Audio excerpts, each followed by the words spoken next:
Good evening everyone guys. Previous session में हमने numerous हुंडस book से संबंधित प्रीवियस पार्ट को कंप्लीट किए थे, जो कि एंटोमोलॉजी के कैटेगरी ऑफ पेस्ट टॉपिक के बारे में डिस्कस कर चुके हैं।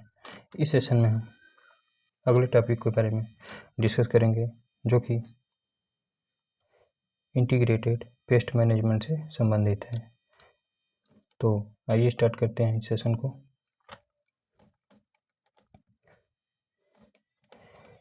What do you mean integrated pest management? Integrated pest management is an ecosystem approach to crop production and protection that combines different management strategies and practice to grow healthy crops and minimize the use of pesticide। यानी कि pesticide के प्रयोग को कम करने के लिए और हेल्थी प्लांट को ग्रो करने के लिए विभिन्न प्रकार के मैनेजमेंट स्ट्रेटजीज या फिर प्रैक्टिस को फसल उत्पादन के लिए या फिर फसल के प्रोटेक्शंस के लिए जब हम उसे यूज करते हैं, तो इस प्रकार के इकोसिस्टम को ही हम इंटीग्रेटेड पेस्ट मैनेजमेंट करते हैं। अपनी भाषा में इसको समझते हैं तो यह डिफिनेशन जो है फूड एग्रीकल्चर ऑर्गेनाइजेशन के द्वारा दिया गया है, जिसका इस्टेब्लिशमेंट 1 जनवरी 1995 ईस्वी में वर्ल्ड ट्रेड ऑर्गेनाइजेशन का इस्टेब्लिशमेंट 1 जनवरी 1995 है, but food and agriculture organisations का इस्टेब्लिशमेंट 16 अक्टूबर 1945 है। अपनी भाषा में अगर हम डिफिनीशंस की बात करते हैं तो इंटीग्रेटेड पेस्ट मैनेजमेंट वह मेथड है जिसके अंतर्गत कम से कम फर्टिलाइज़र का यूज करके या फिर कम से कम पेस्टिसाइड का यूज करके हम हेल्थी प्लांट्स को उगाते हैं और तो इस प्रकार के सिस्टम को ही इंटीग्रेटेड पेस्ट मैनेजमेंट के नाम से जानते हैं। Next, components of integrated pest management are common methods of pest managements. यानी कि कौन कौन से कंपोनेंट्स हैं जो कि इंटीग्रेटेड पेस्ट मैनेजमेंट में पार्टिसिपेट करते हैं या फिर साधारण मेथड्स ऑफ पेस्ट मैनेजमेंट के कुछ कॉमन मेथड्स। पहले नंबर पे आता है cultural methods. Cultural methods it includes certain cultural practices wise. यानी कि जो कल्चरल मेथड्स होता है इसमें कुछ निश्चित कल्चरल प्रैक्टिस को जो है फॉलो किया जाता है। जैसे कि पहले नंबर पे आता है क्रॉप रोटेशन। पहले नंबर पे आता है कल्चरल मेथड का जो पहला मेथड है वो आपका क्रॉप रोटेशन है। What do you mean crop rotation? Effective against limited host range. यानी कि जहाँ पर होस्ट का रेंज बहुत ही लिमिटेड है उसके विरुद्ध यह बहुत ही प्रभावकारी माना जाता है।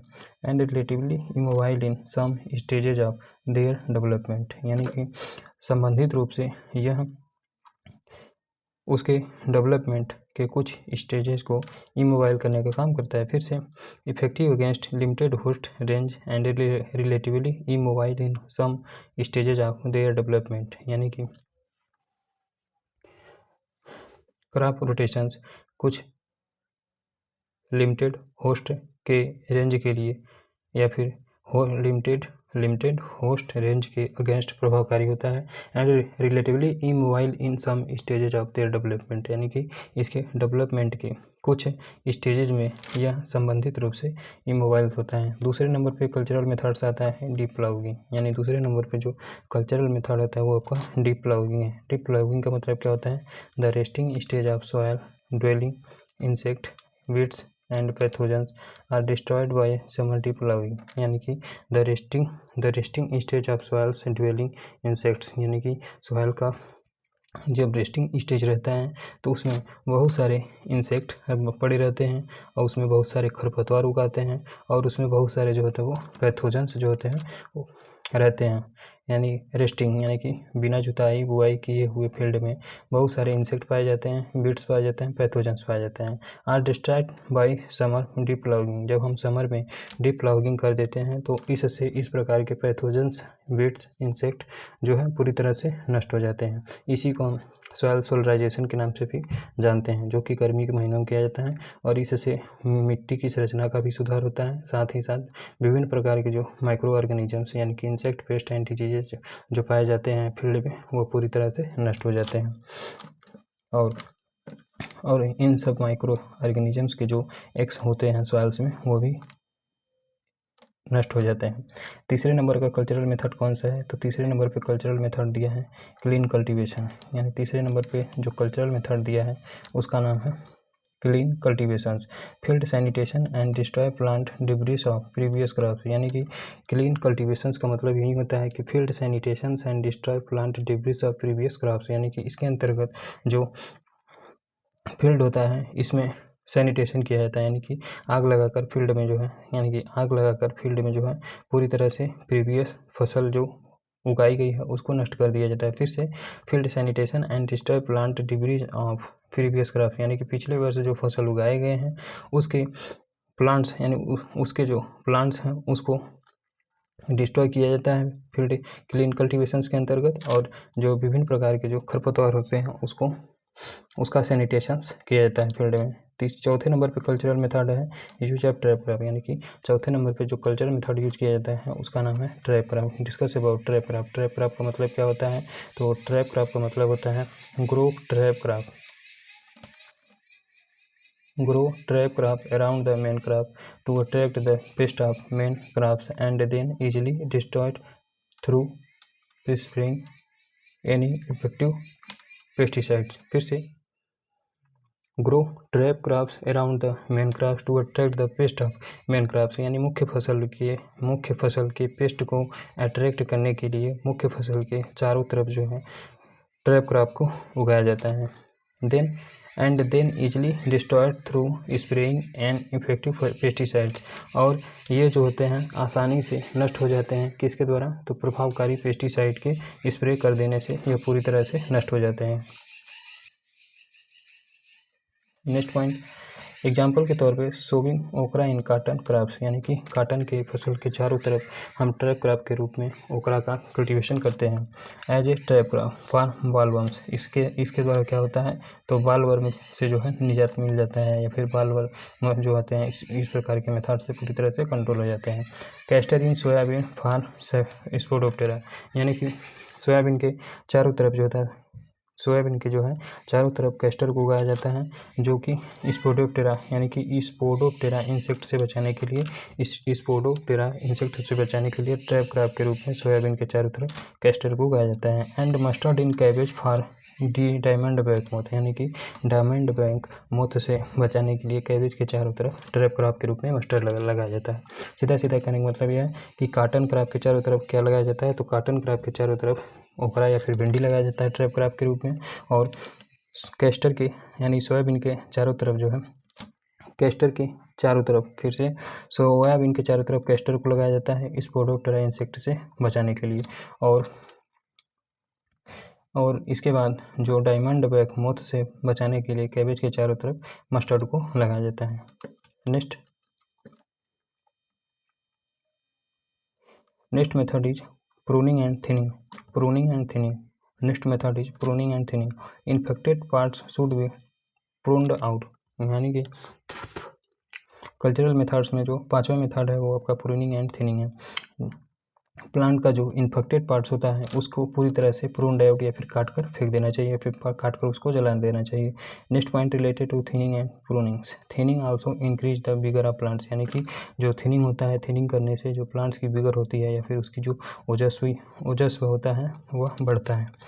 नेक्स्ट कल्चरल मेथड है कौन सा? तो छठवें नंबर का कल्चरल मेथड है ग्रोविंग रेसिस्टेंट प्लांट वैरायटीज, यानी कि जो प्लांट वैरायटी है, यानी कि ग्रोविंग रेसिस्टेंट प्लांट वैरायटी, यानी कि रेसिस्टेंट प्लांट वैरायटी को इसके अंतर्गत उगाया जाता है। एग्जांपल के तौर पे in rice CORH and BPH and गाल मिज रेसिस्टेंट।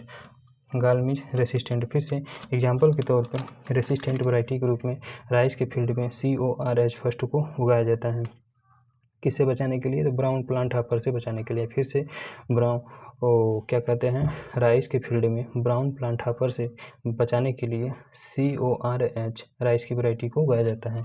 एंड गाल मिज रेसिस्टेंट वैरायटी, यानी फिर से यानी राइस के फील्ड में ब्राउन प्लांट हॉपर्स एंड गाल मिर्च से बचाने के लिए रेसिस्टेंट वैरायटी के रूप में हम CORH फर्स्ट वैरायटी को उगाते हैं। दूसरे नंबर पे आता है सुरक्षा। सुरक्षा जो था वो गाल मिर्च रेसिस्टेंट वैरायटी होती है, यानी कि दूसरे नंबर पे जो वैरायटी आती है सुरक्षा, यह किसकी वैरायटी होती है? तो यह भी जो होती है पैडी की वैरायटी होती है, जो कि गाल मिर्च के प्रति पूरी तरह से रेसिस्टेंट वैरायटी होती है। Next method is mechanical methods related to integrated pest management. Second method कौन सा है? तो इंटीग्रेटेड पेस्ट मैनेजमेंट के अंतर्गत जो पहला मेथड कल्चरल मेथड था, जिसके अंतर्गत 6 मेथड्स आया है, और दूसरे नंबर पे मैकेनिकल मेथड्स है। मैकेनिकल मेथड्स में कौन कौन से मेथड दिया है? तो मैकेनिकल मेथड्स में एक तो आपका हैंड पिकिंग दिया है, दूसरे नंबर पर आपका सेकिंग एंड वेटिंग ऑफ ब्रांचेज दिया है, तीसरे नंबर पर बैंडिंग दिया है, एंड चौथे नंबर पे क्या दिया है? तो चौथे नंबर पे वायर गेज स्क्रीन दिया है, पाँचवें नंबर पे ट्रेंच ड्रेजिंग दिया है, छठवें नंबर पे ट्रैपिंग दिया है, एंड सातवें नंबर पे क्या दिया है? तो सातवें नंबर पे फ्लडिंग एंड ड्रेनिंग दिया है। यानी कि सातवें नंबर पे क्या दिया है? तो सातवें नंबर पे फ्लडिंग एंड ड्रेनिंग दिया है। अब हम बात करते हैं पहले पॉइंट की। तो फर्स्ट पॉइंट में क्या दिया है? तो फर्स्ट पॉइंट में क्या क्या है? तो आइए देखते हैं। First method is hand picking method. First method is hand picking method. First point related to hand picking method. large size insect, यानी कि जो hand picking method के अंतर्गत जो large size के insects होते हैं, जैसे कि caterpillar हो गया, bugs हो गया, and beetles हो गया, are hand picked and destroyed। यानी कि जो बड़े साइज के इंसेक्ट होते हैं, जैसे कि कैटरपिलर हो गया, बग्स हो गया, एंड बीटल्स हो गया, इनको हाथों से पकड़कर पूरी तरह से डिस्ट्रॉय कर दिया जाता है। तो इसी को हम हैंड पिकिंग मेथड के नाम से जानते हैं। दूसरे नंबर पे जो मैकेनिकल मेथड है वो आपका सेकिंग एंड वेटिंग ऑफ ब्रांचेज, यानी कि इसमें किया जाता है, तो इसमें ब्रांचेज का सेकिंग एंड फिर उसका वेटिंग किया जाता है। First point related to picking and beating of branches done by hands, यानी कि shaking and beating of branches जो है वो हाथों के द्वारा किया जाता है, और मैकेनिकली तरीके से भी किया जा सकता है। टू ड्रॉप लार्वा, यानी कि प्लांट के ऊपर से जो लार्वा होते हैं उसको सेकिंग, यानी कि पौधे को जो है हिलाकर, यानी पौधों को जो है हिलाकर उसके लार्वा को प्लांट के ऊपर से नीचे गिराया जाता है। एंड एग्स, यानी कि लार्वा और एग्स को प्लांट के ऊपर से गिराने के लिए हम मैकेनिकली या फिर हाथों के द्वारा सेकिंग एंड वेटिंग करते हैं, वो भी शाखाओं के साथ। इंसेक्ट फ्रॉम प्लांट्स, यानी प्लांट से इंसेक्ट के लार्वा और एग्स को गिराने के लिए मैकेनिकली तरीके से या फिर हाथों के द्वारा जो गिराते हैं, तो उसी को हम सेकिंग या फिर वेटिंग ऑफ ब्रांचेज के नाम से जानते हैं। फिर से देख लेते हैं। प्लांट से इंसेक्ट के लार्वा एंड एग्स को गिराने के लिए जिस हम मैकेनिकल मेथड का यूज करते हैं या फिर हाथों का यूज करते हैं, तो इस प्रकार के मेथड को ही हम shaking and beating method of branches के नाम से जानते हैं। तीसरे नंबर पे आता है बैंडिंग। तीसरे नंबर पे कौन सा मेथड आता है? तो तीसरे नंबर पे मेथड आता है बैंडिंग।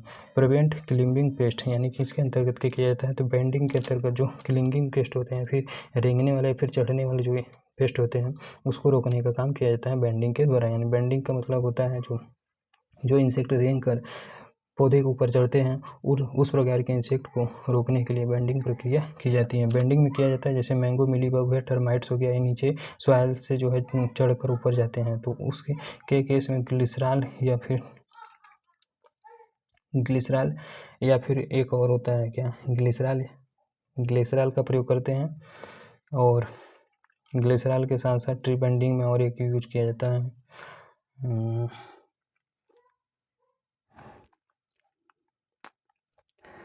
फिलहाल इस समय याद नहीं आ रहा है। ग्लिसरॉल का प्रयोग किया जाता है, ये भी मैंगो मिलीबग से कंट्रोल के लिए आ गया एग्जाम्पल के तौर पे। यानी बैंडिंग में क्यों कौन सा एग्जाम्पल्स आता है? तो मैंगो मिलीबग को कंट्रोल करने के लिए जो मैंगो का प्लांट्स होता है उसके सबसे मोटे वाले ट्रंक में जो है ट्री बैंडिंग किया जाता है। ट्री बैंडिंग जो होता है ग्लिसरॉल के द्वारा या फिर और एक केमिकल है, ये वर्तमान समय में याद नहीं आ रहा है, उसका प्रयोग किया जाता है ताकि इंसेक्ट पेस्ट जो है भूमि की सतह से ऊपर चढ़कर पेड़ के ब्रांचेज पे न पहुंच सके। चौथे नंबर का मेथड है wire gauge screen. Protect fruits from borer, यानी बोरर से फ्रूट को बचाने के लिए बोरर को फ्रूट से बचाने के लिए वायर गेज स्क्रीन का प्रयोग करते हैं। 5वें नंबर का मेथड है trench digging. Trench digging against names of locust and larva of red हेरी कैटरपिलर, यानी कि रेड हेरी कैटरपिलर के लार्वा को कंट्रोल करने के लिए एंड लोकस्ट के नीम्फ को कंट्रोल करने के लिए ट्रेंच डिगिंग किया जाता है। फिर से ट्रेंच डिगिंग मेथड जो है किसमें फॉलो किया जाता है, तो ट्रेंच डिगिंग मेथड को जो है रेड हेरी कैटरपिलर के लार्वा को कंट्रोल करने के लिए इस मेथड का प्रयोग करते हैं, या फिर जो लोकस्ट का नीम्फ होता है इसको कंट्रोल करने के लिए ट्रेंच डिगिंग मेथड का प्रयोग किया जाता है। छठे नंबर का मेथड है कौन सा, तो छठे नंबर का मेथड है trapping. Various type traps are used, यानी कि ट्रैपिंग के लिए विभिन्न प्रकार के ट्रैप्स का प्रयोग किया जाता है, जैसे कि लाइट ट्रैप हो गया, बेट ट्रैप हो गया, स्टिकी ट्रैप हो गया, फेरोमोन ट्रैप हो गया एंड साउंड ट्रैप हो गया एट्सेट्रा। यानी कि ट्रैपिंग के अंतर्गत विभिन्न प्रकार के ट्रैप्स का प्रयोग किया जाता है किसको, तो मैकेनिकल तरीके से इंसेक्ट को कंट्रोल करने के लिए। इसके अंतर्गत लाइट ट्रैप आता है जिसमें लाइट पर जलती रहती है, दूसरे नंबर पर बैट ट्रैप आता है, तीसरे नंबर पर स्टिकी ट्रैप आता है, तीसरे नंबर पे फेरोमोन ट्रैप आता है जिसमें फीमेल सेक्स हार्मोन रिलीज होता है, जिसके कारण जो मेल जितने भी इंसेक्ट होते हैं वो अट्रैक्ट होते हैं और वो पूरी तरह से इस मेथड से नष्ट हो जाते हैं। एंड चौथे नेक्स्ट है आपका साउंड ट्रैप, भी इसी के अंतर्गत आता है। एंड बात करते हैं 7वें नंबर का मेथड, तो फ्लडिंग एंड ड्रेनिंग मेथड होता है, यानी कि मैकेनिकल मेथड के अंतर्गत जो 7वां मेथड होता है वो आपका फ्लडिंग एंड ड्रेनिंग मेथड्स होता है। To destroy soil dwelling insects, यानी कि जब खेतों में इंसेक्ट का अटैक ज़्यादा होता है तो सॉइल में रहने वाले, यानी कि सॉइल में रहने वाले जितने भी प्रकार के इंसेक्ट होते हैं, यदि उस फील्ड में हम पानी का एप्लीकेशन कर देते हैं तो सॉइल में रहने वाले जितने भी इंसेक्ट होते हैं वो पानी के कारण मर जाते हैं। तो इसे ही फ्लडिंग एंड ड्रेनिंग मेथड के नाम से जाना जाता है। नेक्स्ट तीसरे नंबर का मेथड है physical methods of integrated pest management, यानी कि इंटीग्रेटेड पेस्ट मैनेजमेंट का जो फिजिकल मेथड है उसके बारे में यहाँ डिस्कस किया गया है। First point related to physical method of integrated pest management involve manipulation of temperature, यानी कि इसमें टेम्परेचर इन्वॉल्व रहता है, ह्यूमिडिटी इन्वॉल्व रहता है, यूज ऑफ रेडिएशंस, यानी कि फिजिकल मेथड्स में इंसेक्ट को कंट्रोल करने के लिए टेम्परेचर यूज किया जाता है, ह्यूमिडिटी यूज किया जाता है एंड विभिन्न प्रकार के रेडिएशंस का प्रयोग किया जाता है। Second point related to physical method flame throwers against grasshopper, यानी कि ग्रास हॉपर के अगेंस्ट जो है फ्लेम थ्रोवर का प्रयोग में लाया जाता है। फिर से फिजिकल मेथड्स में ग्रास हॉपर के विरुद्ध जो फ्लेम थ्रोवर्स होता है इसका प्रयोग किया जाता है।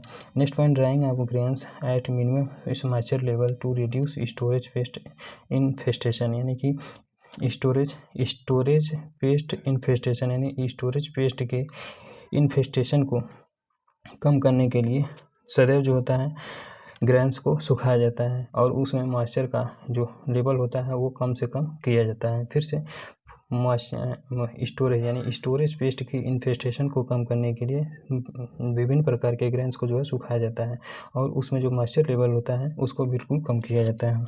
एग्जांपल के तौर पे इन सीरियल सूट्स भी kept and moisture level is less than 12% for safe storage, यानी कि एग्जांपल के तौर पे जो जितने भी प्रकार के सीरियल क्रॉप्स होते हैं इनके लिए जो स्टोरेज मॉइस्चर रखा जाता है या फिर जो ग्रेन्स में मॉइस्चर रखा जाता है वो 12% से कम रखा जाता है ताकि सेफली स्टोरेज आसानी से किया जा सके। दूसरे नंबर पे आता है क्या, तो जितने भी प्रकार के आयल सीड क्रॉप्स होते हैं, यानी कि जितने भी प्रकार के आयल सीड्स क्रॉप होते हैं उनके लिए जो मॉइस्चर लेवल रखा जाता है, उनके सीड का जो मॉइस्चर लेवल रखा जाता है वो 8% से कम रखा जाता है फॉर सेफ स्टोरेज के लिए। एक फार्मूला के तौर पे हम देखें तो यानी कि एक तरफ होता है क्या आयल सीड की बात किया जाता है तो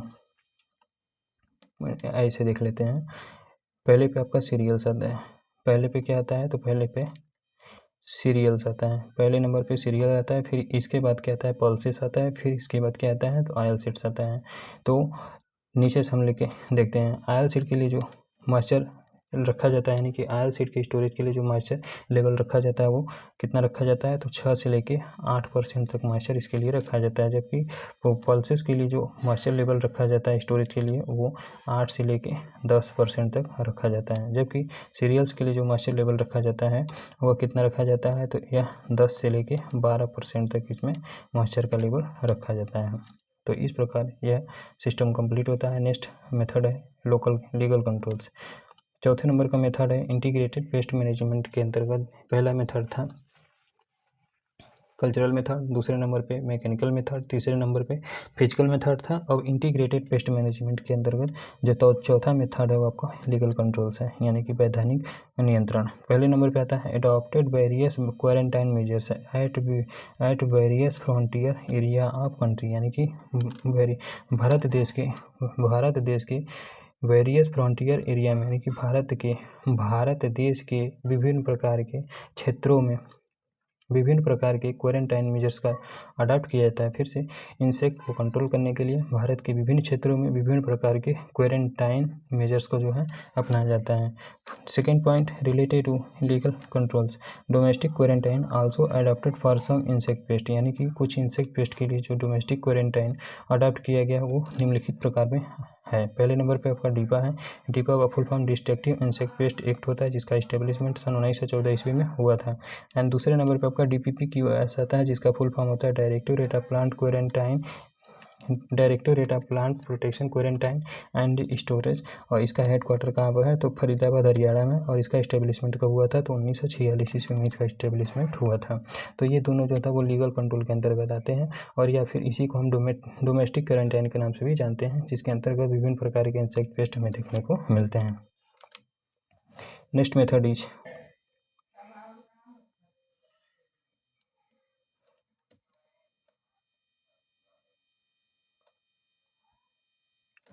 नेक्स्ट मेथड पाँचवें नंबर का जो इंटीग्रेटेड पेस्ट मैनेजमेंट के अंतर्गत जो पाँचवा मेथड आता है वो आपका बायोलॉजिकल कंट्रोल होता है, यानी कि इंटीग्रेटेड पेस्ट मैनेजमेंट के अंतर्गत जो पाँचवा मेथड होता है वो आपका बायोलॉजिकल कंट्रोल होता है। Definitions of biological control, the utilisation of parasitoids, predators and pathogens for the regulation of host population density is called biological control, यानी कि होस्ट पॉपुलेशंस के डेंसिटी को रेगुलेट करने के लिए जिस भी हम पैरासाइट का उपयोग करते हैं, जिस भी पैरासिटाइड का उपयोग किया जाता है, या फिर प्रेडेटर्स का उपयोग किया जाता है, या फिर पैथोजेंस का उपयोग किया जाता है, तो इस प्रकार की यूटिलाइजेशंस को ही हम बायोलॉजिकल कंट्रोल के नाम से जानते हैं। फिर से the utilisation of parasitoids, predators and pathogens for the regulation of host population density, यानी कि होस्ट के पॉपुलेशन डेंसिटी को रेगुलेट करने के लिए जब हम रेगुलेट करने के लिए जिस भी पैरासिटाइड्स प्रीडेटर्स या फिर पैथोजेंस का उपयोग किया जाता है, तो इस प्रकार के मेथड को ही हम बायोलॉजिकल कंट्रोल के नाम से जानते हैं। Next point related to biological control, the term biological control were given by H.S. Smith in 1999, यानी कि 1919 ईस्वी में H.S. स्मिथ के द्वारा सर्वप्रथम बायोलॉजिकल कंट्रोल टर्म को दिया गया था। अब हम बात करते हैं parasitoids, discuss about parasitoids. What do you mean parasitoid? Parasitoid का मतलब क्या होता है? A parasitoid is a special kind of parasite, यानी कि जो पैरासिटाइड होते हैं वो एक विशिष्ट प्रकार के पैरासाइट ही होते हैं। Which is often about the same size as its host, और इसकी जो साइज होती है वो अपने होस्ट के बराबर ही होती है। kills its host and requires only one host for developing into a free living adults। kills its host, और ये अपने होस्ट को मार देते हैं। and required only one host for developing into a free living adults, यानी कि पैरासिटाइड के फ्री लिविंग एडल्ट्स में, यानी कि फिर से फ्री लिविंग एडल्ट्स क्या कह रहा है, फिर से देख लेते हैं। तो requires only one host for developing into A free living adult, यानी कि पैरासिटाइड के फ्री लिविंग एडल्ट को विकसित करने के लिए केवल एक होस्ट की ही आवश्यकता होती है। Next point, majority of parasitoids utilised in biological control of insect pest belong to the order Hymenoptera, यानी कि majority of parasitoid utilised in biological control of insect pest belonging to order Hymenoptera, यानी कि insect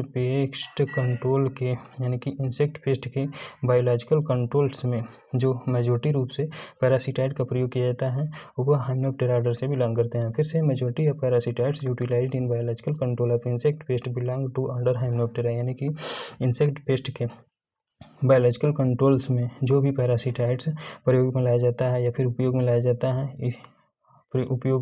है ये सर्वाधिक रूप से Hymenoptera order से बिलोंग करते हैं। नेक्स्ट लिस्ट दिया है क्या, तो अगला लिस्ट दिया है list of common parasitoids, list of common parasitoid utilising for crop pest suppression, यानी कि क्रॉप के पेस्ट को सप्रेस करने के लिए या फिर दबाने के लिए या फिर उसको कंट्रोल करने के लिए कुछ कॉमन पैरासिटाइड का उपयोग किया जाता है। पहले नंबर पे दिया है क्या, तो पैरासिटाइट से एक तरफ सीरियल नंबर दिया है, दूसरी तरफ पैरासिटाइट दिया है, तीसरे नंबर उससे संबंधित जो टारगेट इस पे पेस्ट है उसको दिया गया है, एंड चौथे नंबर पे क्रॉप्स को दिया गया है। पहले नंबर का जो पैरासिटाइट है उसका नाम है आइसोटीमा जावेंसिस होता है। पहले नंबर का जो पैरासिटाइट होता है उसका नाम आइसोटीमा जावेंसिस होता है। यह किस पर अटैक करता है, तो टॉप सूट बोरर को खाने का काम करता है, यानी कि जो आइसोटीमा जावेंसिस होता है इसका जो टारगेट पेस्ट होता है वो आपका टॉप सूट बोरर होता है। टॉप सूट बोरर किस में लगता है, तो टॉप सूट बोरर जो होता है वो शुगर केन में लगता है, जिसका साइंटिफिक नेम क्या होता है, तो टॉप सूट बोरर आप शुगर केन का साइंटिफिक नेम होता है। वर्तमान समय में याद नहीं है, बाद में देख लेंगे इसको। नेक्स्ट दूसरे नंबर का पैरासिटाइड है टेट्रास्टिकस इजराइली होता है। टेट्रास्टिकस इजराइली होता है। इसका टारगेट पेस्ट क्या होता है, तो suit borer and black headed caterpillar होता है, जिसे हम BHD के नाम से जानते हैं। किस क्रॉप में लगता है, तो suit borer and black headed caterpillar जो होता है यह शुगर केन में लगता है एंड कोकोनट में लगता है। फिर से टेट्रास्टिकस इजराइली जो होता है इसका टारगेट पेस्ट जो होता है वो आपका suit borer and black headed caterpillar होता है, जिसे हम BHD के नाम से जानते हैं। और यह किस पे अटैक करता है, तो शुगर केन एंड कोकोनट में यह अटैक करता है। तीसरे नंबर पर आता है ट्राइकोस्पाइलस प्यूबिफोरा। फिर से तीसरे नंबर का जो पैरासिटाइड है उसका नाम ट्राइकोस्पाइलस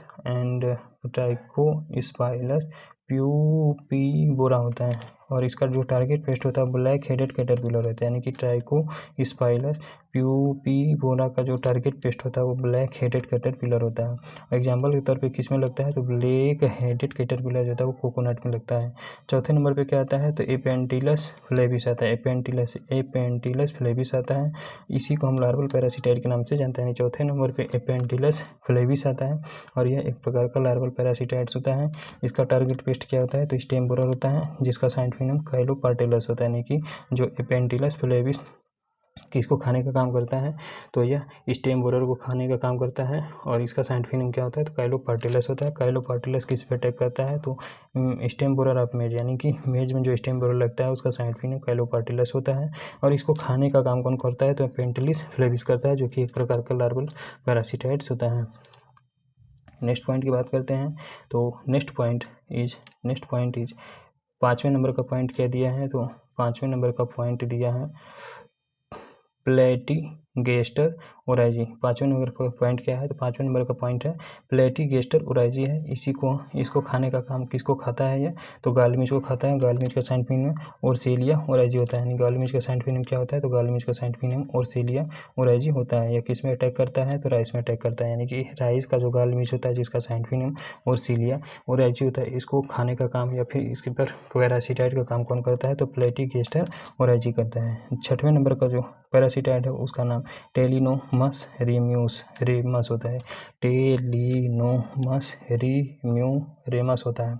और यह किसको खाने का काम करता है, तो स्पोडोप्टेरा लिट्यूरा, यानी कि स्पोडोप्टेरा लिट्यूरा को खाने का काम करता है, जो कि टोबैको में देखने को मिलता है। यानी कि टेलिनोमस रेमस जो पैरासिटाइड होता है यह स्पोडोप्टेरा लिट्यूरा को खाने का काम करता है। और यह स्पोडोप्टेरा लिट्यूरा टोबैको में देखने को मिलता है। 7वें नंबर का पैरासिटाइड है किलोनस ब्लैक बर्नी, यानी कि 7वें नंबर का पैरासिटाइड है किलोनस ब्लैक बर्नी। और यह इसका जो टारगेट पेस्ट क्या होता है, तो किलोनस ब्लैक बर्नी का जो टारगेट पेस्ट होता है वो आपका स्पॉटेड बॉलवर्म होता है, जिसका साइंटिफिक नेम इरियास वाइटिल्ला होता है। यानी कि स्पॉटेड बॉलवर्म का साइंटिफिक नेम इरियास वाइटिल्ला होता है। एंड किस पर लगता है, तो यह काटन में देखने को मिलता है। यानी कि काटन का जो स्पॉटेड बॉलवर्म होता है जिसका साइंटिफिक नेम इरियास वाइटिल्ला होता है, उसको खाने का काम किलोनस ब्लैक बर्गी करता है। अब हम बात करते हैं कॉटन एंड शुगर केन्स में जो पिंक बॉलवर्म होता है या फिर टॉप सूट बोरर होता है। यानी कि top shoot borer pink bollworm of cotton and top shoot borer of sugarcane, इन दोनों को खाने का काम कौन करता है, तो यह ब्रैकन पोट्रिकी करता है। फिर से pink bollworm of cotton and top shoot borer of sugarcane, इन दोनों को खाने का काम कौन करता है, तो यह ब्रैकन पोर्ट्रिकी करता है, जो कि पैरासिटाइड के रूप में काम करता है। 9वें नंबर पे आता है ब्रैकन ब्रेविकोनिस। ब्रैकन ब्रेविकोनिस, यानी 9वें नंबर पे क्या आता है, तो 9th नंबर पे आपका ब्रैकन ब्रेविकोनिस आता है।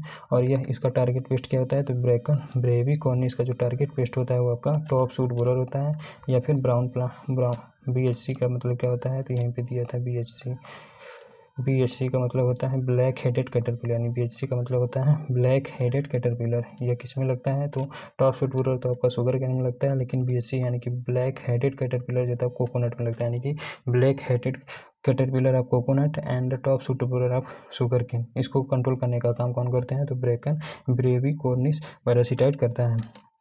काटन में जो हेलिकोअर्पा आर्मीजेरा लगता है, या फिर जिसका साइंटिफिक नेम पेक्टिनोफोरा गोसिपिएला होता है, यानी कि काटन में जो हेलिकोअर्पा आर्मीजेरा होता है, या फिर जिसका साइंटिफिक नेम पेक्टिनोफोरा गोसिपिएला होता है, इसको खाने का काम या फिर इसको ख़त्म करने का काम कौन करता है, तो ब्रैकन हेबिएटर करता है। ब्रैकन यानी कि ब्रेकन हिबिटर करता है। नेक्स्ट है 11वें नंबर का पैरासिटाइड क्रोसिडोसिमा होगा, यानी पोटैटो में ट्यूबर माथ है, जिसका साइंटिफिक नेम ऑप्थोरीमिया अपर्कुलिला होता है, यानी कि पोटैटो ट्यूबर माथ को कंट्रोल करने के लिए किसका प्रयोग किया जाता है, तो यानी कि क्रोसिडोसिमा कोई हेलरी होता है, यानी कि कोपिडोसोमा कोई हेलरी होता है, गलत दिया है पता नहीं इसमें। पोटैटो में जो ट्यूबर माथ होता है, जिसका साइंटिफिक नेम ऑप्थोरीमिया अपर्कुलिला होता है, इसके कंट्रोल के लिए किस पैरासिटाइड का प्रयोग करते हैं, तो इस पैरासिटाइड का नाम है क्रोसिडोसिमा कोहिलेरी होता है। नेक्स्ट पॉइंट की बात करते हैं, तो अगला पॉइंट है 12वें नंबर का पॉइंट कौन सा है, तो 12वें नंबर पे पॉइंट आता है कैबेज, यानी कैबेज में डायमंड बैक मॉथ, या फिर जिसका साइंटिफिक नेम प्लूटिला जैलोस्टेला होता है, इसको कंट्रोल करने के लिए किस पैरासिटाइड का प्रयोग करते हैं, तो कोटेशिया प्लूटिला का प्रयोग करते हैं। फिर से कैबेज में डायमंड बैक मॉथ, जिसका साइंटिफिक नेम प्लूटिला जैलोस्टेला होता है, इसको कंट्रोल करने के लिए किस पैरासिटाइड का प्रयोग किया जाता है, तो कोटेशिया प्लूटिला का प्रयोग किया जाता है। जबकि ग्राम में पॉड बोरर को कंट्रोल करने के लिए ग्राम एंड काटन में, यानी कि काटन में ये दोनों लगता है, ग्राम और काटन दोनों में ही लगता है कौन, पॉड बोरर, जिसका साइंटिफिक नेम हेलिकोअर्पा आर्मीजेरा होता है। इसको कंट्रोल करने के लिए कैम्पोलेटिस क्लोरिडी होता है। फिर से ग्राम एंड काटन में पॉड बोरर, जिसका साइंटिफिक नेम हेलिकोअर्पा आर्मीजेरा होता है, इसको कंट्रोल करने के लिए कैम्पोलेटिस क्लोरिडी का प्रयोग किया जाता है। 14वें नंबर पे आता है ट्राइकोग्रामा किलोनिस होता है, यानी कि 14वें नंबर पे कौन सा पैरासिटाइड होता है, तो 14वें नंबर पे पैरासिटाइड आपका ट्राइकोग्रामा किलोनिस आता है। यह किस पर अटैक करता है, तो शुगर केन पर अटैक करता है, यानी कि शुगर केन में जो लगने वाला stem borer and top borer, यानी कि शुगर केन में जो stem borer and top borer लगता है, इसको खाने का काम कौन करता है, तो ये आपका ट्राइकोग्रामा किलोनिस करता है। 15वें नंबर का पैरासिटाइड है ट्राइकोग्रामा किलोनिस या फिर ब्रेसिलेंसिस, यानी कि 15वें नंबर का जो पैरासिटाइड है उसका नाम ट्राइकोग्रामा किलोनिस या फिर ब्रेसिलेंसिस होता है। काटन में जो बालवर्म लगता है, जिसका साइंटिफिक नेम हेलिकोअर्पा आर्मीजेरा होता है, या फिर इरियास इंसुलेना या फिर पेक्टिनोफोरा गोसिपिएला, इनको कंट्रोल करने का काम ट्राइकोग्रामा किलोनिस या फिर ट्राइकोग्रामा ब्रेसिलेंसिस करता है। 16वें नंबर पे कौन सा पॉइंट आता है, तो 16वें नंबर का जो पैरासिटाइड है कौन सा है, तो 16वें नंबर पे जो पैरासिटाइड रहता है उसका नाम है 16वें नंबर का पैरासिटाइड ट्राइकोग्रामा जैपोनिकम, यानी कि 16वें नंबर पे जो पैरासिटाइड होता है उसका नाम ट्राइकोग्रामा जैपोनिकम होता है। यह किस पर अटैक करता है, तो स्टेम बोरर, यानी कि राइस में जो स्टेम बोरर होता है, इसको कंट्रोल करने का काम कौन करता है, तो राइस में जो स्टेम बोरर होता है इसको कंट्रोल करने का काम ट्राइकोग्रामा जैपोनिकम करता है। 17वें नंबर पर कौन सा पैरासिटाइड आता है, तो इनकेर्सिया फॉर्मोसा आता है। फिर से 17वें नंबर पे जो पैरासिटाइड आता है उसका नाम है इनकेर्सिया फॉर्मोसा होता है। यह ग्रीन हाउस क्रॉप, यानी कि ग्रीन हाउस क्रॉप में जो वाइट फ्लाई लगते हैं, यानी कि ग्रीन हाउस क्रॉप में जो वाइट फ्लाइज लगता है उसको कंट्रोल करने के लिए इनकार्सिया फॉर्मोसा का प्रयोग किया जाता है। 18वें नंबर पे आता है इपीराइकेनिया मेलेनोल्यूका होता है, यानी कि 18वें नंबर पे क्या आता है, तो 18वें नंबर पे आपका इपीराइकेनिया मिलेनोल्यूका आता है। फिर से 18वें नंबर पे क्या आता है, तो 18वें नंबर पे आपका एपिराइकेडिया मिलेनोल्यूका होता है। यह किसको कंट्रोल करता है, तो शुगर केन में जो पायरिली परपोसिल्ला यानी कि पायरिला परपोसिल्ला यानी कि शुगर केन में जो पायरिला परपोसिल्ला होता है, इस इंसेक्ट को कंट्रोल करने के लिए एपिराइकेडिया मिलेनोल्यूका का प्रयोग किया जाता है।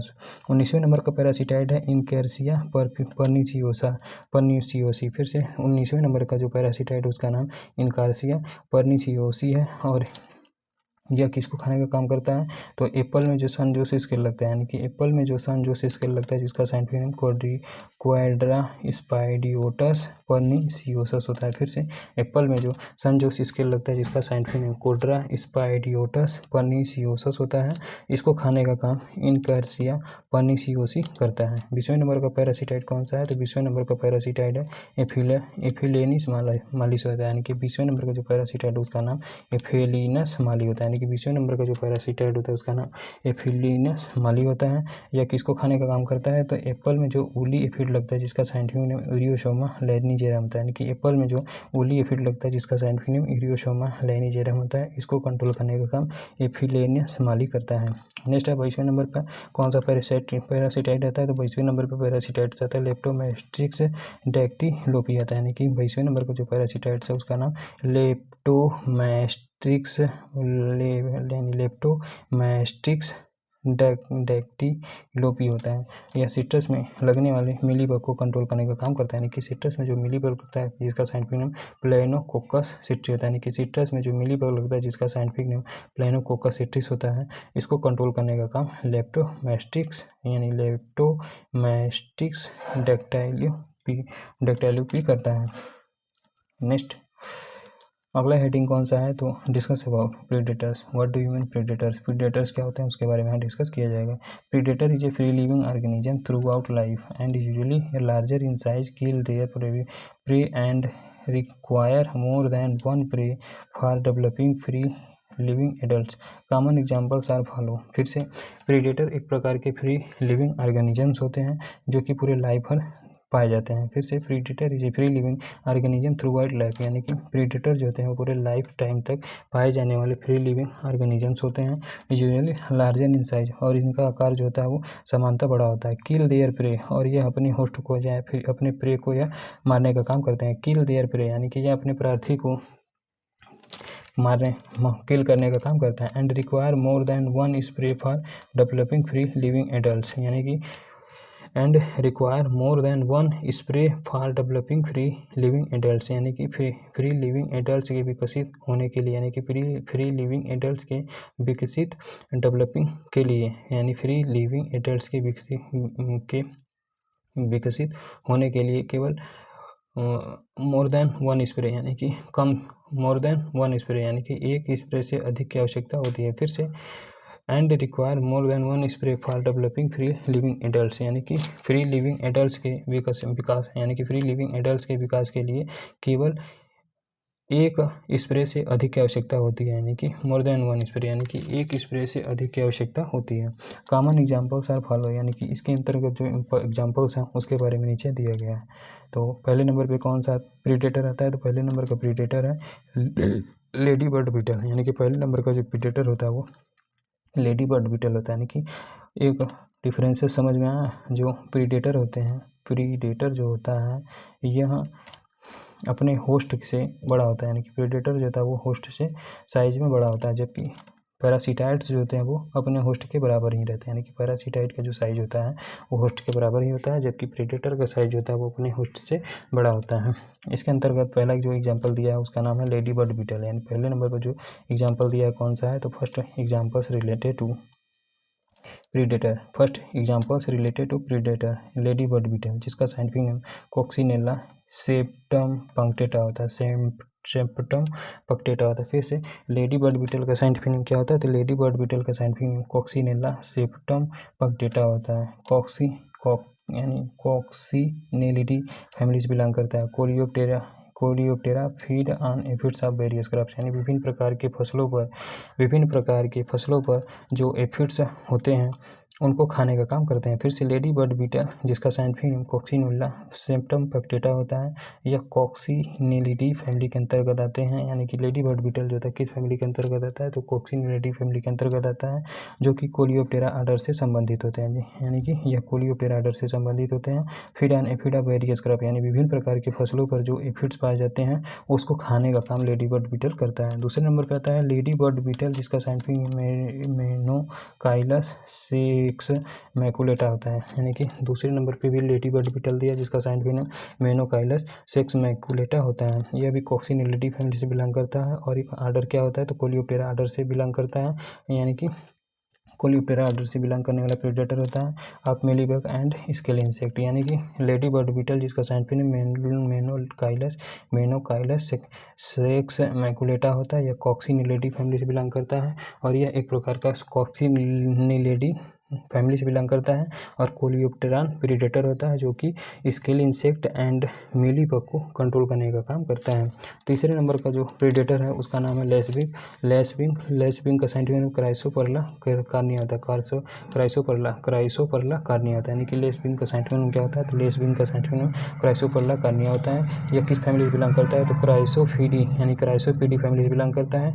न्यूरोटेरा फीड ऑन सकिंग पेस्ट, यानी कि जो Neuroptera feed on sucking paste, यानी कि जो सकिंग पेस्ट होते हैं, सकिंग पेस्ट जो होते हैं उनको Neuroptera feed on sucking paste, यानी सकिंग पेस्ट पर जो न्यूरोस्पोरा होते हैं उसको खाने का काम करता है। फिर से जो सकिंग पेस्ट पर न्यूरोस्पोरा पाए जाते हैं उसको कंट्रोल करने का काम कौन करता है, तो लेसविंग करता है। फिर से वाइट फ्लाई एफिड्स थ्रिप्स, यानी कि सकिंग पेस्ट के अंतर्गत क्या क्या आता है, तो सकिंग पेस्ट के अंतर्गत एक तो आपका वाइट फ्लाई आता है, दूसरे नंबर पे एफिड आता है एंड तीसरे नंबर पे थ्रिप्स आता है। यानी कि white fly aphids and thrips इन सभी के न्यूरोटेरा को खाने का काम कौन करता है, तो यह लेसविंग करता है। एंड बालवर्मा काटन, यानी कि काटन के बालवर्म को एंड सभी प्रकार के सकिंग पेस्ट को कंट्रोल करने का काम कौन करता है, तो लेसविंग करता है। सकिंग पेस्ट के अंतर्गत आपका वाइट फ्लाई आता है, एफिड्स आता है एंड थ्रिप्स आता है, जो कि जूस यानी कि प्लांट से जो होता है जूस को सब करने का काम करता है। चौथे नंबर पे कौन सा प्रीडेटर है, तो चौथे नंबर का प्रीडेटर है क्रिप्टोलेमिस माइट्रोजेरी जिसे हम बीटल के नाम से जानते हैं। यानी कि बीटल का साइंटिफिक नेम क्या होता है, तो बीटल का साइंटिफिक नेम होता है क्रिप्टोलेमस माउट्राउजेरी होता है। यानी कि बीटल का साइंटिफिक नेम क्या होता है, तो बीटल का साइंटिफिक नेम होता है क्रिप्टोलेमस माउट्राउजेरी होता है। For control of citrus mealybug, यानी कि सिट्रस मिलीबग को कंट्रोल करने के लिए किसका प्रयोग करते हैं, तो सिट्रस मिलीबग को कंट्रोल करने के लिए प्रीडेटर के रूप में हम बीटल का प्रयोग करते हैं। इस बीटल का नाम होता है क्रिप्टोलेमस माउट्रोउजिएरी होता है।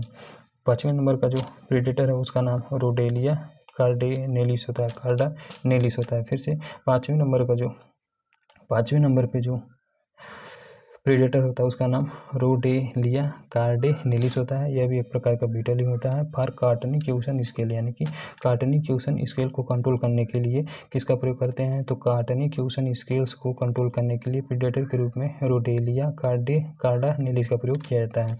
और कार्टनिक्यूसन स्केल का साइंटिफिक नेम क्या होता है, तो आइसेरिया परचेजी होता है ऑफ सिट्रस, यानी सिट्रस पर जो कार्टनिक्यूसन स्केल होता है जिसका साइंटिफिक नेम आइसेरिया परचेजी होता है, इसके कंट्रोल के लिए प्रीडेटर के रूप में रोडेलिया कार्डेनेलिस का प्रयोग करते हैं, जो कि एक प्रकार का बीटल होता है। छठवें नंबर पे आता है मेरिड बग, यानी कि छठवें नंबर पे क्या आता है, तो छठवें नंबर पे जो प्रीडेटर है उसका नाम मेरिड बग है। इसका साइंटिफिक नेम सर्टोराइनस लेविपेडिनस होता है। फिर से मेरिड बग का साइंटिफिक नेम क्या होता है, तो मेरिड बग का साइंटिफिक नेम होता है सर्टोराइनस की मेरिड बग, जो कि एक प्रकार का प्रेडेटर होता है। इसका साइंटिफिक नेम सर्टोराइनस लेविपेडिनस होता है। Effectively control brown plant hopper of rice, यानी राइस में जो ब्राउन प्लांट हॉपर होते हैं उसको प्रभावकारी तरीके से कंट्रोल करने के लिए मेरिड बग का प्रयोग करते हैं, जिसका साइंटिफिक नेम साइटोराइनस लेविपेडिनस होता है। सातवें नंबर पे कौन सा प्रीडेटर आता है, तो सातवें नंबर का प्रीडेटर है विद बग, यानी कि 7वें नंबर का प्रीडेटर है कौन सा है, तो 7वें नंबर पे जो प्रीडेटर है तो उसका नाम है रेडियो विद बग, जिसका साइंटिफिक नेम प्लैटीमेरिस लेविकोलिस होता है। फिर से 7वें नंबर पे जो प्रीडेटर आता है उसका नाम रेडू विद बग होता है, जिसका साइंटिफिक नेम प्लैटीमेरिस लाइविकोलिस होता है। यह रेडियोवीडी फैमिली से बिलोंग करता है, यानी कि रेडियोवीड बग जो होता है वो आपका रेडियोवीडी फैमिली से बिलोंग करता है। आर्डर कौन सा होता है, तो यह हेमिप्टेरा आर्डर से बिलोंग करता है। Hemiptera is a predator of coconut rhinoceros beetle, यानी कि कोकोनट में लगने वाला जो राइनोसेरस बीटल होता है उसको कंट्रोल करने के लिए प्रीडेटर के रूप में हेमिप्टेरा का प्रयोग करते हैं। फिर से Hemiptera is a predator of coconut rhinoceros beetle, यानी कि कोकोनट राइनोसेरस बीटल, जिसका साइंटिफिक नेम ओरिक्टस राइनोसेरस होता है, जिसका साइंटिफिक नेम ओरिक्टस राइनोसेरस होता है। इसके प्रीडेटर के रूप में हेमिप्टेरा आर्डर का प्रयोग किया जाता है। इसके अंतर्गत क्या आता है, तो रेडूविडी फैमिली होता है। फिर से कॉटन राइनोसेरस बीटल, जिसका साइंटिफिक नेम ओरिक्टस राइनोसेरस होता है, इसको कंट्रोल करने के लिए हेमिप्टेरा आर्डर का प्रयोग जो होता है वो प्रीडेटर के रूप में किया जाता है। नेक्स्ट है 8वें नंबर का जो प्रीडेटर है उसका नाम है प्रीडेटरी माइट, यानी 8वें नंबर पे कौन सा प्रीडेटर आता है, तो 8वें नंबर पे प्रीडेटर आता है प्रीडेटरी माइट, जिसका साइंटिफिक नेम फाइटोसेल्यूलस पर्सिनिलिस होता है। फिर से 8वें नंबर पे जो प्रीडेटर रहता है उसका नाम प्रीडेटरी माइट होता है, इसका साइंटिफिक नेम फाइटोसेल्यूलस पर्सिनिलिस होता है। For control of phytophagous might, यानी कि फाइटोफैगस माइट, जिसका साइंटिफिक नेम क्या होता है, तो इसका साइंटिफिक नेम टेट्रानाइकस स्पीशीज होता है, यानी कि फाइटोफैगस माइट का साइंटिफिक नेम क्या होता है, तो फाइटोफैगस माइट का साइंटिफिक नेम टेट्रानाइकस स्पीशीज होता है। यानी फाइटोफैगस के कंट्रोल करने के लिए प्रीडेटर्स के रूप में हम प्रीडेटरी माइट का प्रयोग करते हैं, जिसका साइंटिफिक नेम फाइटोसेल्यूलस पर्सिनिलिस होता है। नेक्स्ट अगला मेथड है अदर जो प्रीडेटर्स होता है उसमें क्या आता है, तो होवरफ्लाई आता है, यानी कि होवरफ्लाई, यानी कि अदर प्रीडेटर्स की बात करते हैं तो अदर प्रीडेटर में आपका होवरफ्लाई आता है, जो कि सिर्फिडी फैमिली से बिलोंग करता है। और रबर फ्लाई, इसके अंदर का रबर फ्लाई आता है, यह भी आपका एसिलिडी फैमिली से बिलोंग करता है। और डिप्टेरा आर्डर, यानी कि अदर प्रीडेटर ग्रुप में क्या क्या आते हैं, तो अदर प्रीडेटर ग्रुप में आपका होवरफ्लाई आता है, जो कि सिर्फिडी फैमिली से बिलोंग करता है। दूसरे नंबर पर रबर फ्लाई आता है, ये भी आपका एसिलिडी फैमिली से बिलोंग करता है। एंड जो जितने भी डिप्टेरा आर्डर के अंतर्गत इंसेक्ट आते हैं वो सभी जो होते हैं वो प्रीडेटर का काम करते हैं। नेक्स्ट हेडिंग क्लासिकल कंट्रोल, यानी कि प्रीडेटर का जो क्लासिकल कंट्रोल है वो कैसे किया जाता है, तो classical control next heading is classical control the searching, importing, colonising and dispersal of a natural enemy into an area where they do not already exist for the suppression of pest populations, यानी कि classical control का मतलब क्या होता है, the searching, importing, colonising and dispersal of a natural enemy into an area where they do not already exist for the suppression of pest populations, यानी फिर से the searching, importing, colonising and dispersal of a natural enemy, यानी कि किसी प्राकृतिक enemy, यानी कि वह प्राकृतिक इनेमी जिसे सर्च किया जाता है, फिर उसको इंपोर्ट किया जाता है, फिर उसका कॉलोनाइजिंग किया जाता है, फिर उसका डिस्पर्सल किया जाता है। कहाँ पर, तो इनटू एन एरिया, यानी कि वह क्षेत्र, वेयर दे डू नॉट, वह एरिया जहाँ पर वे ऑलरेडी पहले से ही, यानी कि do not already exist for the suppression of paste populations, यानी कि जहाँ पर पेस्ट पॉपुलेशंस का सप्रेशन जो है, यानी पेस्ट पॉपुलेशंस के सप्रेशंस के लिए पहले से ही एग्जिस्ट न किया गया, यानी कि वह क्षेत्र जहाँ पर पहले से किसी भी प्रकार का पेस्ट पॉपुलेशंस के लिए सप्रेशन न किया गया हो, तो उस क्षेत्र में जब हम किसी नेचुरल एनिमी को सर्च करते हैं, इंपोर्ट करते हैं, कॉलोनाइजिंग करते हैं, फिर उसका डिस्पर्सल करते हैं, तो उसी को हम क्लासिकल कंट्रोल के नाम से जानते हैं। नेक्स्ट हेडिंग इज, अगला हेडिंग है microbial control. Next heading is microbial control. Microbial control के अंतर्गत क्या आता है, तो माइक्रोबियल कंट्रोल के अंतर्गत क्या क्या आता है, तो ये देखते हैं माइक्रोबियल कंट्रोल्स में। तो माइक्रोबियल कंट्रोल्स में तीसरे नंबर पे आता है microbial control, term given by Steinhaus in 1949, यानी 1949 ईस्वी में स्टर्नहांस नामक साइंटिस्ट के द्वारा माइक्रोबियल कंट्रोल टर्म को सर्वप्रथम दिया गया था। फिर से स्टर्नहांस नामक साइंटिस्ट के द्वारा 1949 ईस्वी में सर्वप्रथम माइक्रोबियल कंट्रोल टर्म को दिया गया था। First point related to microbial control, the control are pest by the use of microorganism such as viruses, bacteria, protozoa, fungi, rickettsia and nematode are their byproducts are known as microbial controls. फिर से the control are pest यानी control are pest by the use of microorganism such as viruses, bacteria, protozoa, fungi, rickettsia and nematode, यानी कि जब हम किसी paste का control nematode के द्वारा, रिकेट्स के द्वारा, फंजाई के द्वारा, प्रोटोजोआ के द्वारा, बैक्टीरिया के द्वारा या फिर वायरसेस के द्वारा कंट्रोल करते हैं तो उसी को हम माइक्रोबियल कंट्रोल के नाम से जानते हैं। फिर से the control are pest by the use of microorganism use such as viruses, यानी कि जब हम पेस्ट का कंट्रोल माइक्रो ऑर्गेनिज्म के द्वारा करते हैं, यानी कि जब हम किसी पेस्ट का कंट्रोल माइक्रो ऑर्गेनिज्म का प्रयोग करके करते हैं, जैसे कि माइक्रो ऑर्गेनिज्म के रूप में हम, यानी कि जब किसी पेस्ट का कंट्रोल माइक्रो ऑर्गेनिज्म जैसे कि वायरस हो गया, बैक्टीरिया हो गया, प्रोटोजोआ हो गया, फंजाई हो गया, रिकेट्सिया हो गया एंड निमेटोड हो गया, इनके प्रयोग से कंट्रोल करते हैं, तो इस प्रकार के कंट्रोल को ही माइक्रोबियल कंट्रोल के नाम से जानते हैं।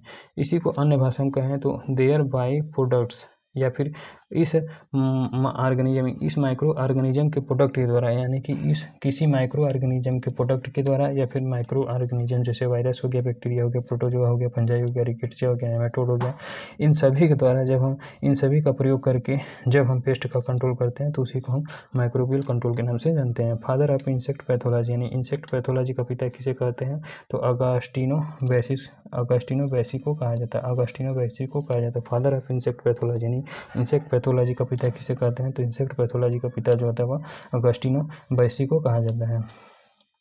पहले नंबर पे क्या दिया है तो पहले नंबर पे आपका बैक्टीरिया दिया मैंने।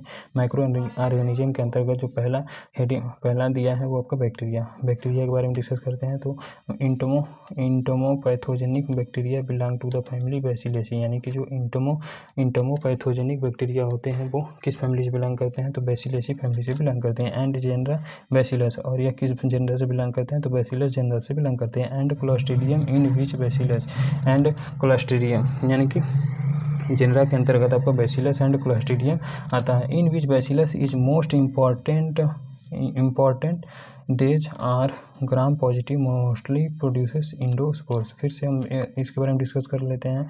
तो यहाँ पे क्या कह रहा है तो पहले नंबर पर आपको बैक्टीरिया दिया है, यानी इंटोमोपैथोजेनिक जो बैक्टीरिया होते हैं ये किस फैमिली से बिलोंग करते हैं तो बैसिलेसी फैमिली से बिलोंग करते हैं। एंड जेनरा इसका जो होता है बैसिलस एंड क्लोस्ट्रीडियम होता है। इन विच बैसिलस, यानी कि इस बैसिलस के अंतर्गत देखा जाए तो जो सर्वाधिक इंपॉर्टेंट यानी कि most important species is bacillus thuringiensis, यानी इसके अंतर्गत यानी कि बैसिलस के अंतर्गत देखा जाए तो सर्वाधिक महत्वपूर्ण जो स्पीसीज होता है उसका नाम बैसिलस थुरिंजिएंसिस होता है, जिसे हम बीटी के नाम से जानते हैं। देज आर ग्राम पॉजिटिव, यानी कि ये जो होता है यानी कि बैसिलस थुरिंजिएंसिस जो होता है एक प्रकार का ग्राम पॉजिटिव बैक्टीरिया होता है। मोस्टली प्रोड्यूसेस इंडोस्पोर्स, यानी कि यह सर्वाधिक रूप से इंडोस्पोर्स को प्रोड्यूस करने का काम करता है। Discuss about BT. बीटी का मतलब क्या होता है, बीटी का मतलब होता है बैसिलस थुरिंजिएंसिस बैक्टीरिया, यानी बीटी बैक्टीरिया का मतलब क्या होता है तो बैसिलस थुरिंजिएंसिस बैक्टीरिया होता है। इट इज स्पोर प्रोड्यूसिंग, यानी कि यह स्पोर को प्रोड्यूस करने का काम करता है। क्रिस्टेलाइफेरस, यानी कि यह क्रिस्टेलाइफेरस होता है, यानी कि जो बीटी या फिर बैसिलस थुरिंजिएंसिस बैक्टीरिया होता है यह स्पोर को प्रोड्यूस करने का काम करता है। और क्रिस्टेलाइफेरस, और यह क्रिस्टेलाइफेरस के रूप में जाना जाता है। फैकल्टेटिव बैक्टीरिया होता है, यानी फैकल्टेटिव बैक्टीरिया के रूप में इसे जाना जाता है। फैकल्टेटिव का मतलब क्या होते हैं, यानी वह ऑर्गेनिज्म जो कि पैरासाइट होते हैं लेकिन फेवरेबल कंडीशंस पे आने पर वह सैप्रोफाइट के रूप में हो जाते हैं, तो उसी को हम फैकल्टेटिव बैक्टीरिया के नाम से जानते हैं। आइसोलेटेड, यानी फैकल्टेटिव बैक्टीरिया आइसोलेटेड बाय जापानी साइंटिस्ट, यानी कि जो फैकल्टेटिव यानी कि बैसिलस थुरिंजिएंसिस एक प्रकार का फैकल्टेटिव बैक्टीरिया होती है। फिर से बैसिलस थुरिंजिएंसिस या फिर बीटी बैक्टीरिया जो होता है एक प्रकार का फैकल्टेटिव बैक्टीरिया होता है। और यह किसके द्वारा आइसोलेट किया गया था तो जो जापानी साइंटिस्ट जिसका नाम इशिवाटा है, यानी कि इशिवाटा जापानी साइंटिस्ट के द्वारा इस बैक्टीरिया को जो है आइसोलेट किया गया था, फिर अलग किया गया था from diseased larva of Bombyx mori, यानी कि बॉम्बिक्स मुराई पे जो लार्वा पाया गया था जो कि यानी डिजीज लार्वा बॉम्बिक्स मुराई, यानी बॉम्बिक्स मुराई पर जो डिजीज लार्वा पाया गया है उसी के द्वारा जो है इशिवाटा नाम यानी कि जापानी साइंटिस्ट इशिवाटा के द्वारा फैकल्टेटिव बैक्टीरिया को जो है आइसोलेट किया गया था। बॉम्बिक्स मोराई किसका साइंटिफिक नेम होता है? तो बॉम्बिक्स मोराई जो होता है वो सिल्क वर्म का साइंटिफिक नेम होता है। इन 1902 ईस्वी में, यानी कि 1902 ईस्वी में सिल्क वर्म जिसका साइंटिफिक नेम बॉम्बिक्स मोराई होता है, इसके डिजीज लार्वा से इशिवाटा नामक साइंटिस्ट के द्वारा, यानी कि जापानी साइंटिस्ट इशिवाटा ने बीटी बैक्टीरिया यानी फैकल्टेटिव बैक्टीरिया या फिर बैसिलस थुरिंजिएंसिस बैक्टीरिया को इन्होंने एक क्रिस्टलाइफेरस एंड स्पोर प्रोड्यूसिंग के रूप में इसको आइसोलेट किया गया था। फिर से देख लेते हैं, थोड़ा सेंटेंस गड़बड़ हुआ है तो फिर से देख लेते हैं क्या कह रहा है ये। बीटी जिसका साइंटिफिक नेम होता है, बीटी का पूरा नाम होता है बैसिलस थुरिंजिएंसिस होता है। इसी को हम बीटी बैक्टीरिया के नाम से भी जानते हैं। इट इज स्पोर प्रोड्यूसिंग, यानी बीटी बैक्टीरिया जो होता है वो स्पोर को प्रोड्यूस करने का काम करता है और यह क्रिस्टल रूप में पाया जाता है। और फैकल्टेटिव बैक्टीरिया आइसोलेटेड बाय जापानी साइंटिस्ट, यानी कि जो फैकल्टेटिव बैक्टीरिया है यह जापानी साइंटिस्ट इशिवाटा के द्वारा जो है इसको आइसोलेट किया गया। कहाँ से आइसोलेट किया गया? तो डिजीज लार्वा बॉम्बिक्स मोराई, यानी बॉम्बिक्स मोराई का जो प्रभाव यानी कि रोग से ग्रसित लार्वा था उसी से इस फैकल्टेटिव बैक्टीरिया को आइसोलेट किया गया था। और यह बॉम्बिक्स मोराई किसका साइंटिफिक नेम है? तो उन्हें सिल्क वर्म का साइंटिफिक नेम है। इसको कब आइसोलेट किए थे जापानी साइंटिस्ट इशिवाटा ने? तो इशिवाटा नामक साइंटिस्ट ने सन 1902 ईस्वी में जो बॉम्बिक्स मोराई यानी कि जो सिल्क वर्म है, सिल्क वर्म का जो लार्वा प्रभावित था, यानी कि सिल्क वर्म का जो रोगी लार्वा था उसी से इशिवाटा साइंटिस्ट ने जो है जापान में इसको आइसोलेट किया था। Next point, BT strains produces different crystal, यानी कि जो बीटी का स्टेन्स होता है यानी बैसिलस थुरिंजिएंसिस का जो स्टेन्स होता है, ये विभिन्न प्रकार के क्रिस्टल को जो है प्रोड्यूस करने का काम करता है, जिसे हम CRY क्रिस्टल का मतलब होता है CRY क्रिस्टल, जिसे हम क्रिस्टल प्रोटीन के नाम से जानते हैं। फिर से BT strains produce different crystal proteins, यानी कि जो बीटी का स्टेन्स होता है यह विभिन्न प्रकार के क्रिस्टल प्रोटीन्स को प्रोड्यूस करने का काम करता है, जिसे हम क्राई प्रोटीन के नाम से जानते हैं। विथ इंसेक्टिसाइडल एक्टिविटी, और इसमें क्या होती है? तो यह क्रिस्टल जो प्रोटीन्स होता है इसमें इंसेक्टिसाइडल प्रॉपर्टी पाई जाती है, फिर इंसेक्टिसाइडल एक्टिविटी पाई जाती है टूवर्ड स्पेसिफिक इंसेक्ट पेस्ट, जो कि एक स्पेसिफिक इंसेक्ट पेस्ट के से ही संबंधित रहता है। मोस्टली लार्वा ऑफ लेपिडोप्टेरा, यानी कि जो लेपिडोप्टेरन का लार्वा होता है, यानी कि सर्वाधिक रूप से जो लेपिडोप्टेरन का लार्वा होता है उसी स्पेसिफिक इंसेक्ट पेस्ट के लिए जो इंसेक्टिसाइडल इफेक्ट देता है यह, तो यानी फिर से देख लेते हैं। BT strains produce different crystal proteins with insecticidal activity towards specific insect pest mostly larva lepidopteran, यानी कि बीटी का जो स्टेन्स होता है ये विभिन्न प्रकार के क्रिस्टल प्रोटीन को प्रोड्यूस करने का काम करता है। इसी को हम CRY के नाम से भी जानते हैं। यह एक प्रकार का इंसेक्टिसाइडल एक्टिविटी को प्रोड्यूस करने का काम करता है, जो कि एक स्पेसिफिक इंसेक्ट पेस्ट को कंट्रोल करने के लिए प्रयोग में आता है। इसके अंतर्गत जो लेपिडोप्टेरन के अंतर्गत जो लार्वा आता है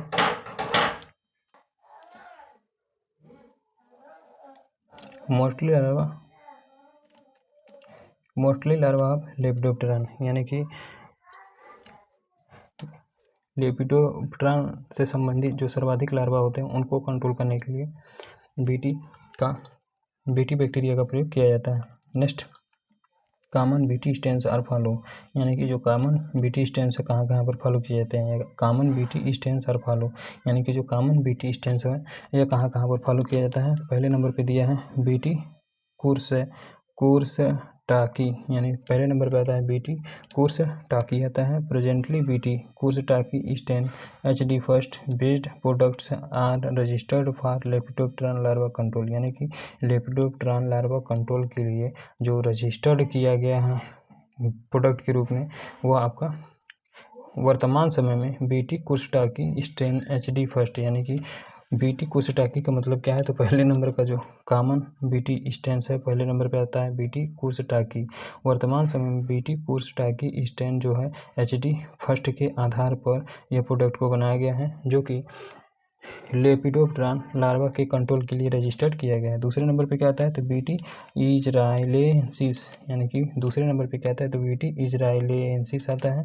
used mosquito and black flies control, यानी कि बीटी इजराइलेंसिस का प्रयोग कहाँ पर करते हैं? तो बीटी इजराइलेंसिस का प्रयोग जो होता है वो ब्लैक फ्लाइज के कंट्रोल के लिए एंड मस्कीटो, यानी कि मस्कीटो एंड काली मक्खी के कंट्रोल के लिए प्रयोग किया जाता है। किसका? तो काली मक्खी और मस्कीटो, यानी काली मक्खी एंड मस्कीटो को कंट्रोल करने के लिए बीटी इजराइलियंसिस का प्रयोग करते हैं। तीसरे नंबर पर बीटी का स्ट्रेंथ आता है बीटी टेनेब्रायोसिस, यानी कि तीसरे नंबर पर क्या आता है, तो तीसरे नंबर पर आपका बीटी टेनेब्रायोसिस आता है। Used against beetles of Coleoptera, यानी कि कोलियोप्टेरा के बीटल्स जो होते हैं उसको नष्ट करने के लिए किसका प्रयोग करते हैं, तो कोलियोप्टेरा में जो पाए जाने वाले बीटल्स होते हैं उसके अगेंस्ट जो है किसका प्रयोग करते हैं, तो बीटी टेनेब्रायोसिस का प्रयोग करते हैं। चौथे नंबर का जो बीटी स्ट्रेंथ है उसका नाम है बीटी इजराइलियंसिस, यानी कि फिर बीटी इजराइलियंसिस चौथे नंबर पे आता है। Effective against black flies Diptera, यानी डिप्टेरा के अंतर्गत जो ब्लैक फ्लाई आता है इसके विरुद्ध जो प्रभावकारी होता है वो आपका बीटी इजराइलियंसिस होता है। फिर से डिप्टेरा आर्डर के अंतर्गत जो ब्लैक